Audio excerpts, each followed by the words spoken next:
چې کومو جینکو شپږ کال علم کمپلیټ کړی وي د وفاق المدارس نه یې شپږ کال علم کورس مکمل کړی وي او هغې د وفاق المدارس امتحانات هم ورکړي وي، نو اکثر طالبات داسې وي چې هغوی میسج وکړي چې یاره موږ ته HSC د طرف نه ډګري نه میلاویږي، موږ د وفاق المدارس نه ویریفیکیشن هم وکړو، HSC نه لیټر راواخلو، بیا IBCC نه یعنی بیا د IBCC نه مونږه ویریفیکیشن د خپل اسنادو هم وکړو، خو چې کله مونږ HSC ته خپل ډاکومنټس ولیږو هغوی مونږ ته ډګري نه راکړي، ډګري چې ده د هغې په ځای مونږ ته ټول کاغذونه ریټرن کړي او زمونږ ایکویلنسي جوړه نه شي. نو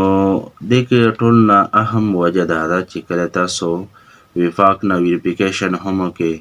او ورسره سره تاسو د IBCC نه هم ویریفیکیشن وکړئ، بیا HSC ته تاسو ډاکومنټس لګئ تاسو ته ریټرن کوي،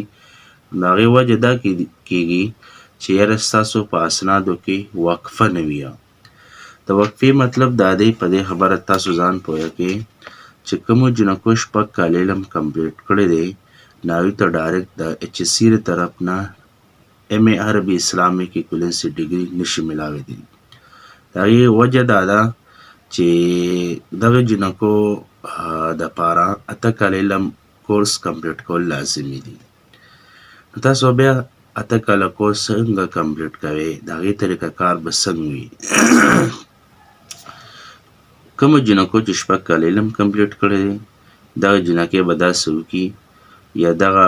هلکان یعنې بنات والا که وي یا که بنین والې هغوی شپږ کال علم کړی وي نو هغوی به موږ ته خپل ډاکومنټس راولېږي، تاسو به موږ به خپل ایډرس ته راولېږو، په هغه ایډرس باندې به تاسو موږ ته خپل اوریجنل سندونه، اوریجنل کشف درجات په ډاک یا TCS باندې راولېږئ. چې کله تاسو موږ ته دا راولېږئ د هغې نه پس به بیا موږ ستاسو لپاره 8 کال علم لیول کمپلیټ کوو، جوړ به کړو، بیا به د هغې نه پس تاسو د وفاق ویریفیکیشن کېږي، بیا به د IBCC ویریفیکیشن کېږي، بیا به HSC د طرف نه تاسو ته MA عربي اسلامیک ایکویلنسي ډګري چې ده هغه به تاسو ته میلاویږي. نو د ټول نه لومبۍ خبره دا ده چې تاسو کوشش دا کوئ که چېرې تاسو 8 کال علم کمپلیټ کړی وي نو تاسو د خپلو اسنادو ویریفیکیشن نه د IBCC نه کوئ او نه د وفاق نه کوئ. لومبۍ تاسو خپل 8 کال علم لیول چې هغه کمپلیټ کړئ. HSC والا ستاسو نه غواړي 8 کال علم او جینکو شپږ کال علم کړی وي نو په دې وجه باندې ډایرکټ تاسو ته ایکویلنسي ډګري چې ده هغه نشي میلاویدی، که هغه بنات وي که هغه بنین وي. مثال کې طور پر دویمه خبره دا ده چې کله ستاسو 8 کال علم لیول کمپلیټ شي د هغې نه پس بیا تاسو ته ډګري میلاویدی شي، ځکه HSC والا دا غواړي چې مثال کې طور پر چې تاسو عامه په 2010 کې پاس کړئ نو خاصه په 2012 کې پاس کول لازمي دي.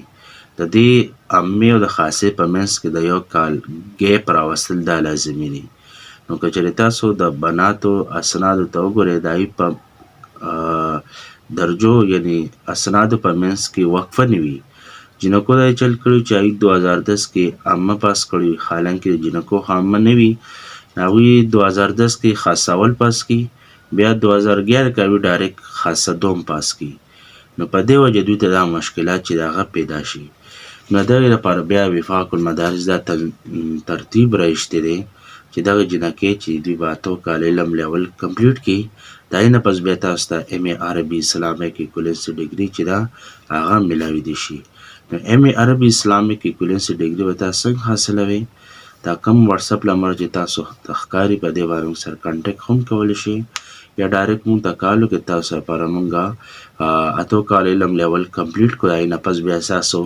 ویریفیکیشن به کوو د وفاق، بیا IBCC، بیا HSC د طرف نه تاسو ته موږ MA عربي اسلامیک ایکویلنسي ډګري چې د هغه جاري کوو.